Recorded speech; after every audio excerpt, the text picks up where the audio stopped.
Each year since 1948, the League has given the Gold Baton Award to an individual who has truly distinguished him or herself through outstanding service to our field.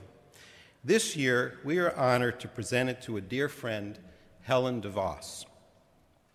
It takes a certain kind of understanding and vision to support the work of strengthening an entire field and to sustain that commitment over a long period of time. Helen served on the League board from 1982 to 1992, including as vice chair and as nominating committee chair. She's now an honorary League board member. She and her husband, Richard, have generously and supported the League for more than 30 years through their Richard and Helen DeVos Foundation.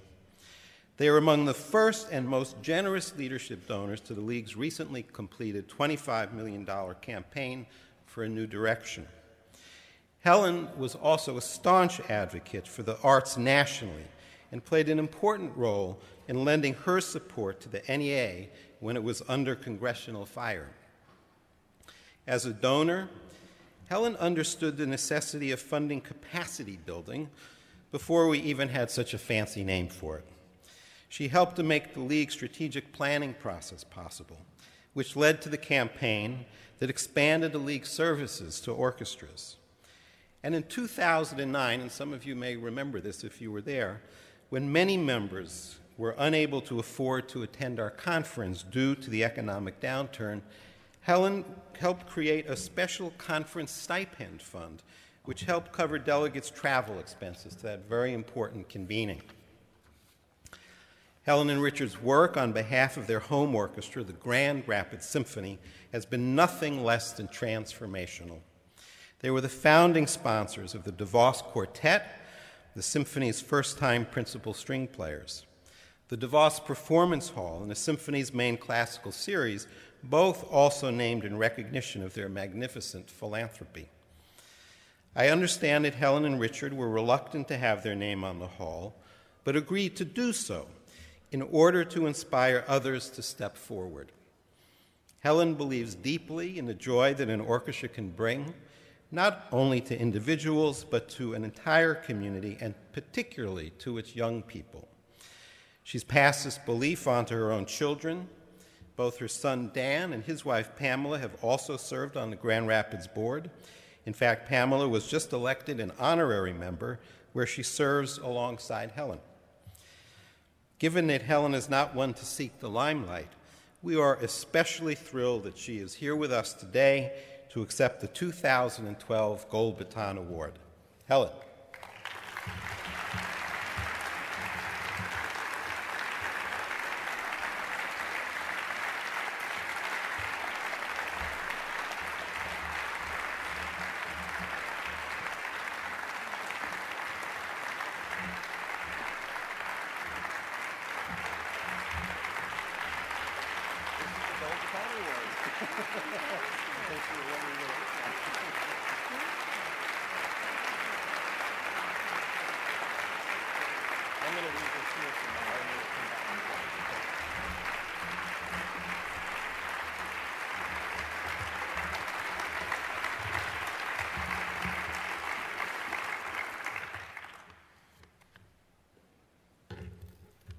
You really honor me with this award, you know.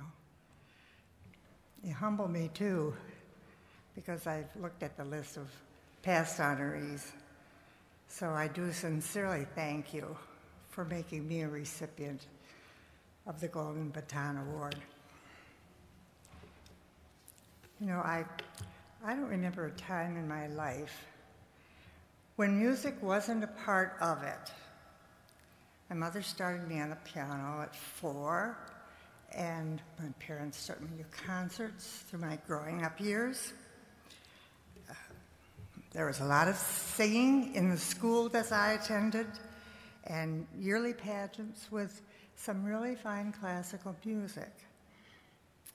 Then, in college, I discovered our local orchestra, and I've been in love with orchestral music ever since.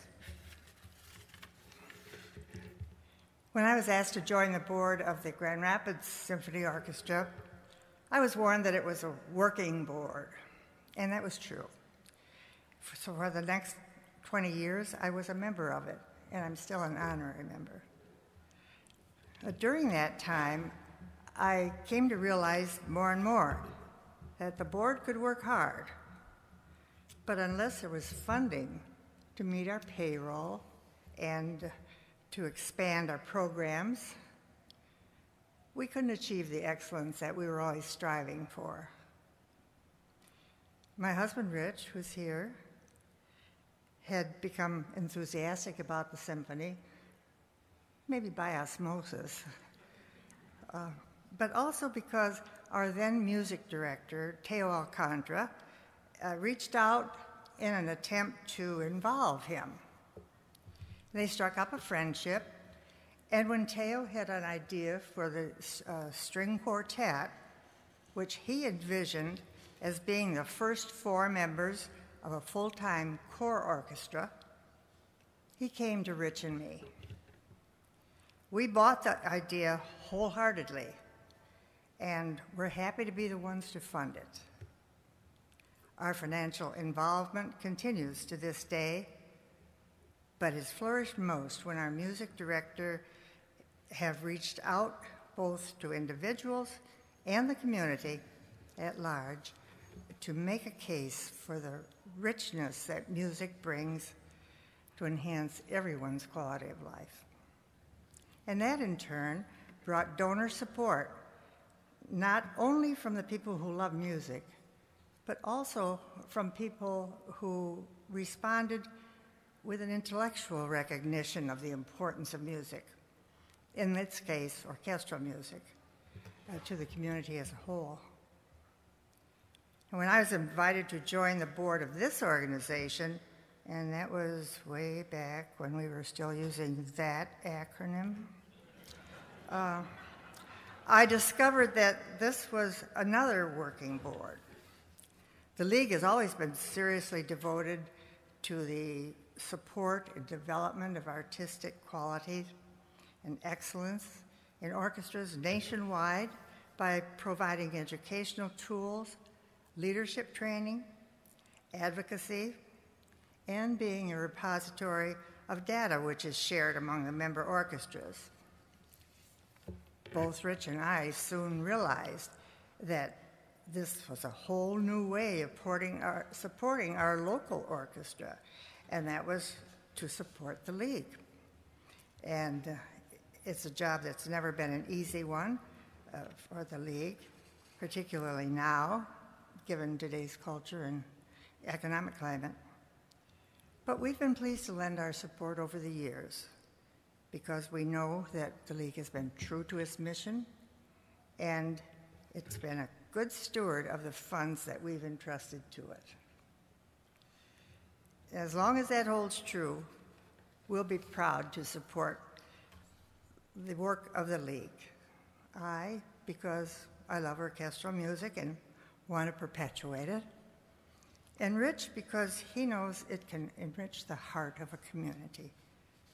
And we've both found that it takes a whole community, not just the music lovers in it, to keep the music playing. I thank you again so very much.